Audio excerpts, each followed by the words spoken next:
Welcome to the extra bonus material of my discussion with Lieutenant General Ben Hodges.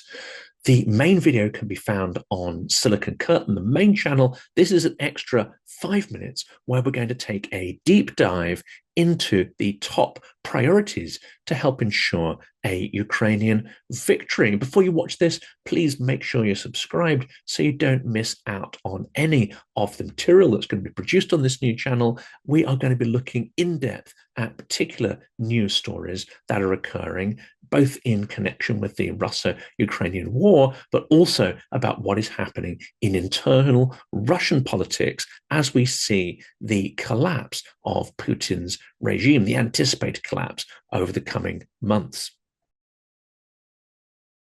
This is an interesting question here, and I've put together a sort of survey which we're going to be pushing around to many of the world's experts, and it asks a simple question.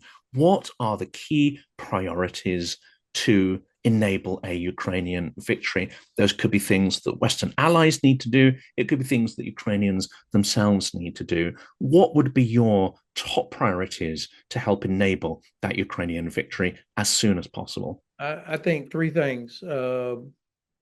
The first is a commitment by the West, led by the United States and UK, that it's in our interest that Ukraine defeats Russia, and therefore we're going to do everything necessary to help them defeat Russia. That kind of commitment, then you can get meaningful policies about weapons and so on, and urgency.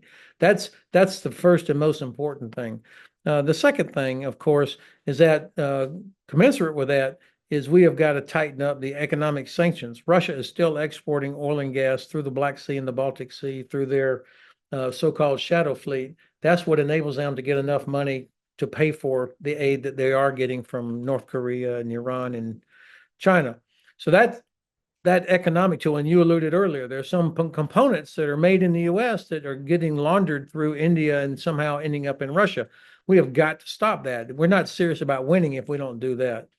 The second thing, of course, is got to be the provision of capabilities that Ukraine needs in numbers. And I'm talking about air and missile defense to protect themselves, as well as long-range strike capability to use as they see fit to kill that archer that we talked about earlier.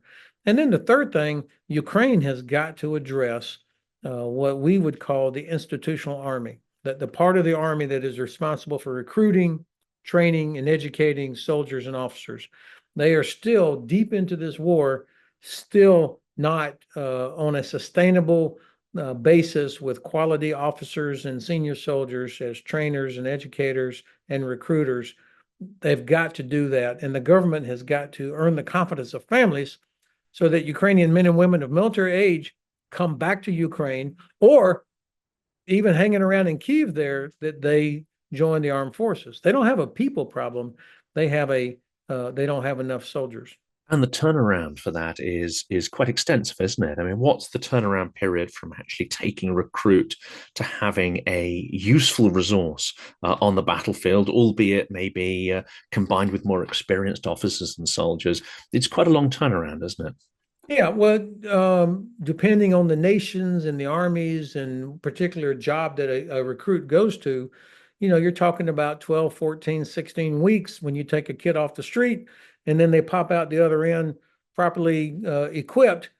And then the training really starts, because then they join the unit and they train as part of the team. So this is not something that can be solved overnight. And they've got the makings of this, but they need the commitment of the investment of people to do it, and for the government to earn the confidence of families that their son or daughter is not going to be sent into the meat grinder. Instead, they're going to be properly equipped, properly trained, and put in a unit that's properly trained before they go to the fight.